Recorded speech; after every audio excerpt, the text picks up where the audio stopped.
তো বিয়ে আনলে ক টাকা দিয়েছি বল? তো বিয়ে আনলে তোকে পয়সা দিই না? তোকে আমি একটুকুই না ভালোবাসি? তো তুই কি রাগান যাবি নাকি? তো তুই রাগাই কোথায় যাবি সেইটা বল। তা আমার দিকে ভাইলাকে গল্প কর, হলে 5 টাকা দিব আনে বল।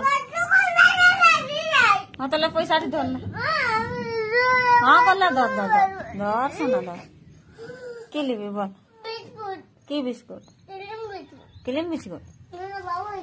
তো আমাকে 5 টাকা দিবি না? আমাকে একটা দিবি না? হ্যাঁ একটা দিবি? হ্যাঁ তো তুই কাঁদলি কেন বল না? আর কাঁদবি নাই না? কব না কাঁদবি? হ্যাঁ তো কাঁদিস না, আমি তোকে ভালোবাসি না নাই বল? ভালোবাসি। আর তোর বাপে? আমার বাপাও। তোর বাপও ভালোবাসে? আর তোর বাপ কবে ঘর আসবে? হ্যাঁ রে, তোর বাপ ঘর কবে আসবে?